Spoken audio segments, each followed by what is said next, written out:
ये बात है सन 2020 की, जब लोगों में टिकटॉक का बहुत ज़्यादा क्रेज़ दिख रहा था। उस टाइम लगभग सभी के फ़ोन में टिकटॉक ऐप इंस्टॉल था। बच्चों से लेकर बूढ़े तक टिकटॉक ऐप को यूज़ करते थे। और कुछ बच्चे तो ऐसे भी थे जो खुद की वीडियोस बनाकर टिकटॉक ऐप पर अपलोड करते थे। और हैरानी की बात तो ये है कि इन सब में उनके पेरेंट्स भी उनका साथ देते थे। उस टाइम इंडिया में टिकटॉक पर काफ़ी ज़्यादा एक्टिव यूज़र्स थे और उसका ग्राफ तेज़ी से बढ़ता ही जा रहा था। टिकटॉक का इतना पॉपुलर होने की वजह ये भी हो सकती है कि यहाँ लोगों के इंटरेस्ट के हिसाब से कंटेंट अवेलेबल था। जैसे अगर किसी को फ़नी वीडियोस देखनी है तो अपने फेवरेट फ़नी क्रिएटर को फॉलो कर सकता है, और अगर किसी को इन्फॉर्मेशनल कोई नॉलेजेबल वीडियोस देखनी है तो वो एजुकेशनल चैनल को फॉलो कर सकता है। इन्फ्लुएंसर्स अपनी वीडियोस को थोड़ा हटके थोड़ा अलग बनाने के लिए कुछ ना कुछ नई नई चीज़ें ट्राई करते रहते थे, जैसे लिपसिंग, ट्वीट वीडियोस, और सबसे इंगेजिंग थी चैलेंजेस वीडियोस, जो ऑडियंस को बहुत ज़्यादा पसंद आती थी। इसमें क्रिएटर्स ट्रेंडिंग में चल रहे चैलेंजेस को एक्सेप्ट करते थे और फिर उसको परफॉर्म करते हुए टिकटॉक ऐप पर अपलोड कर दिया करते थे। और देखते ही देखते ये चैलेंजेस वाला सेक्शन बहुत पॉपुलर होने लगा और हर दूसरे तीसरे दिन एक नया चैलेंज ट्रेंड करने लगता। जलन हो गई सही में। लेकिन पहले लोग इन चैलेंजेस को लिमिट में ही एक्सेप्ट किया करते थे, लेकिन फिर धीरे धीरे लोगों ने अपनी लिमिट क्रॉस करनी स्टार्ट कर दी और अपनी जान की परवाह ना करते हुए ऐसे चैलेंज एक्सेप्ट करने लगे जिससे उनकी जान भी जा सकती थी, जैसे कि ब्रेक हेड चैलेंज।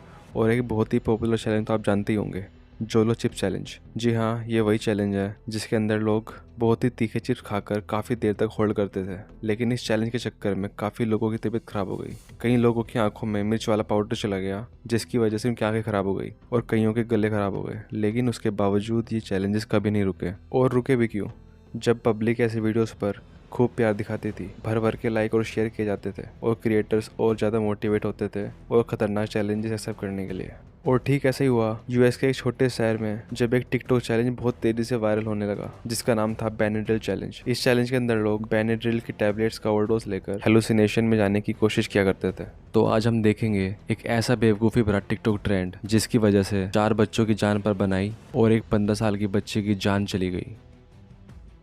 ये बात है यूएस की, जब वहाँ पे एक टिकटॉक चैलेंज बहुत तेज़ी से ट्रेंड करने लगा जिसका नाम था बेनेड्रिल चैलेंज। दरअसल इस चैलेंज में लोग बेनेड्रिल की गोलियां ज़्यादा मात्रा में खाकर अपने आप को हेलुसिनेशन कंडीशन में पहुंचाया करते थे और अपना वो एक्सपीरियंस टिकटॉक पर बताया करते थे। पर ये बेनेड्रिल आखिर है क्या? दरअसल बेनेड्रिल एक दवाई थी जिसे स्किन पर हो रही एलर्जीज, इन्फेक्शन को दूर करने के लिए बनाया गया था।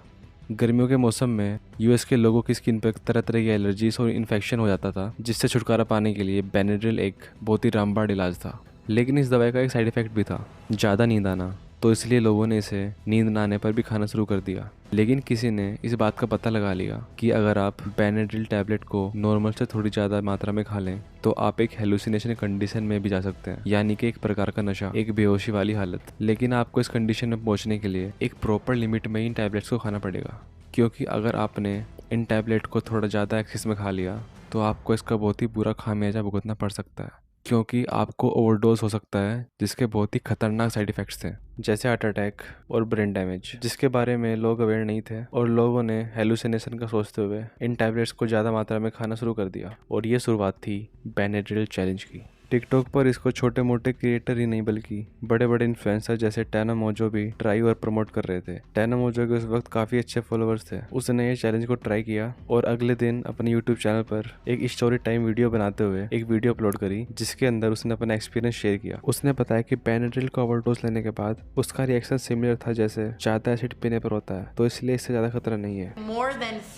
और ये वीडियो अपलोड होते ही उसको काफ़ी बैकलैश फेस करना पड़ा। काफ़ी लोगों ने उसकी वीडियो पर कमेंट कर रखा था कि वो कितना गलत मैसेज सोसाइटी को दे रही है, बेनेड्रिल के ओवरडोज के कितने गंदे साइड इफेक्ट्स हो सकते हैं। लेकिन आज भी ये वीडियो उसी थंबनेल के साथ उसके चैनल पर अवेलेबल है। इस चैलेंज के बाद टैना मोजो की हेल्थ पे कोई फर्क नहीं पड़ा और ना ही कोई लॉन्ग टर्म हेल्थ प्रॉब्लम देखने को मिली। लेकिन यही केस सबके साथ हो ये जरूरी तो नहीं। और ठीक ऐसा ही हुआ जब सबकी देखा देखी में 3 बच्चों ने भी इस चैलेंज को ट्राई करने का फैसला किया। ये बच्चे इन लोगों से इतनी बुरी तरह इन्फ्लुएंस हो रखे थे कि ये बात भूल ही गए कि ये बच्चे हैं, इनका इम्यून सिस्टम बड़ों के मुकाबले बहुत कमजोर है। और फिर क्या था, टैबलेट के ओवरडोज के कुछ देर बाद ही बेनेड्रिल ने इनके शरीर में बहुत ही गंदा रिएक्शन किया और इन तीनों को तुरंत हॉस्पिटलाइज किया गया। इन तीनों बच्चों में एक लड़की थी रेबिका, जिसकी उम्र महज 14 साल थी। रेबिका के उम्र वाले बच्चों को सिर्फ 2 tablet at the most recommended थी, लेकिन रेबिका ने पूरी 14 टैबलेट खाई हुई थी, तो रिएक्शन तो होना ही था। रेबिका की मम्मी ने बताया कि रेबिका की रेस्टिंग हार्ट रेट 199 तक चली गई। रेबिका इतनी बुरी तरह हेलुसिनेशन में थी कि वो कई देर देर तक कुछ बोल भी नहीं पा रही थी, लेकिन लकीली रेबिका के साथ उन दोनों बच्चों की भी हेल्थ रिकवर हो गई और वे लोग लॉन्ग टर्म साइड इफेक्ट से भी बच गए। और इतना सब हो जाने के बाद भी चीजें नहीं रुकी और टिकटॉक का ये गंदा खेल और भी भयानक हो गया जब पता चला कि बेनेड्रिल ओवरडोज की वजह से एक 15 साल की बच्ची की मौत हो गई, क्लोई मैरी फिलिप्स, जो कि यूएस के एक छोटे शहर प्लेंचर्ड ओक्लाहोमा में पली बड़ी थी। क्लोई एक हाई स्कूल की स्टूडेंट थी जिसको डांस करना और वीडियो गेम खेलना बहुत पसंद था। 19 अगस्त 2020 को उसने अपना 15वां जन्मदिन बड़ी खुशी से मनाया था। क्लोई को 15 साल का हुए एक महीना भी नहीं हुआ था। क्लोई को टिकटॉक पर वीडियोस बनाना बहुत पसंद था, तो इसलिए उसने भी टिकटॉक पर चल रहे ट्रेंड को फॉलो करने की ठानी। पर उसने उन टैबलेट्स को अपनी लिमिट से कुछ ज़्यादा ही खा लिया, जिसकी वजह से बेनेड्रिल ने उसके शरीर में बहुत ही गंदा रिएक्शन कर दिया और वो अगले दिन सुबह को चल बसी। इस खबर का पता लगते ही क्लोई के पेरेंट्स और उसके फ्रेंड्स को बहुत शौक लगा, इसलिए नहीं क्योंकि वो बहुत यंग थी, बल्कि इसलिए कि इतना इंटेलिजेंट और स्मार्ट होने के बावजूद भी क्लोई ने इतना स्टूपिड चैलेंज एक्सेप्ट कर लिया और अपनी जान गंवा बैठी। क्लोई के पेरेंट्स को जैसे ही पता चला कि क्लोई ने ये सब एक स्टूपिड से चैलेंज के लिए किया है, तो उन्होंने तुरंत दूसरे पेरेंट्स को एजुकेट करने का फैसला किया। उन्होंने फेसबुक पे एक पोस्ट करी जिसमें उन्होंने लिखा कि हमेशा जानने की कोशिश करें कि आपके बच्चे क्या कर रहे हैं, और अगर कभी आपके बच्चे आपसे ये बोले कि दूसरे लोग भी तो कर रहे हैं और उन्हें कुछ नहीं हुआ, तो इसलिए मुझे भी कुछ नहीं होगा, तो आपको उनकी बातों में बिल्कुल भी नहीं आना, क्योंकि ये कब किसके साथ हो जाए किसी को कुछ नहीं पता। क्लोई के केस के बाद लोग थोड़े जागरूक हुए और इस चैलेंज को बैन करने की मांग करने लगे। इसके बाद टिकटॉक ने भी एक स्टेटमेंट निकाली कि अब से हम बेनेड्रिल चैलेंज के हैशटैग्स को केयरफुली मॉनिटर करेंगे जिससे यूजर्स को कोई हार्म ना हो, और ये भी कहा कि अब हम लगातार ऐसे कंटेंट को अपने प्लेटफॉर्म से रिमूव कर रहे हैं जो हमारी कम्युनिटी गाइडलाइन के खिलाफ है और जो ऑडियंस को गलत वे में इन्फ्लुएंस करने लग रहे हैं। उसके बाद जॉनसन एंड जॉनसन कंपनी, जिस कंपनी ने बेनेड्रिल दवाई बनाई थी, उन्होंने एक स्टेटमेंट निकाली जिसमें उन्होंने कहा कि हमने ये दवाई किसी चैलेंज वैलेंज के लिए नहीं बनाई, तो इसलिए इस चैलेंज को अभी के अभी बंद करना चाहिए। उसके बाद Johnson and Johnson company TikTok के साथ मिलकर ऑनलाइन मॉनिटरिंग करने लगे कि कहीं कोई लोग इसको प्रमोट तो नहीं करने लग रहा, और इस चैलेंज को जड़ से मिटाने की ठान ली। उन्होंने फैसला किया कि अब से हम लोगों को एजुकेट करेंगे कि इस दवाई के कितने बुरे साइड इफेक्ट हो सकते हैं, और फिर फाइनली ये चैलेंज धीरे धीरे खत्म होने लगा। थैंक गॉड ये चैलेंज आखिर खत्म हुआ। ये कितने दुख की बात है कि कैसे कोई स्टूपिड सा चैलेंज सोशल मीडिया पर वायरल हो गया और इसने छोटे बच्चों की जान भी ले ली। उन बच्चों ने अब तक इस दुनिया को ठीक से देखा भी नहीं था, उनके सामने उनकी पूरी लाइफ पड़ी हुई थी। तो इसलिए कभी भी थोड़ी सी टेंशन पाने के लिए आप ऐसा बेवकूफ़ी भरा काम ना करें, और अगर आपको कोई नॉन या जानने वाला से कोई काम कर रहा है तो उन्हें प्लीज़ रोकें और एजुकेट करें कि आप ऐसा करने पर आप उनकी जान बचा लें। So thank you so much last तक वीडियो देखने के लिए। इस वीडियो को बनाने में काफ़ी रिसर्च और बहुत मेहनत लगी है, so please like this video और इसको अपने दोस्तों के साथ शेयर करके उनको भी इस बारे में अवेयर करें, और मैं ऐसे ही इंटरेस्टिंग स्टोरीज के थ्रू आपको एजुकेट करने आता रहूँगा। तब तक के लिए बाय बाय, जय हिंद।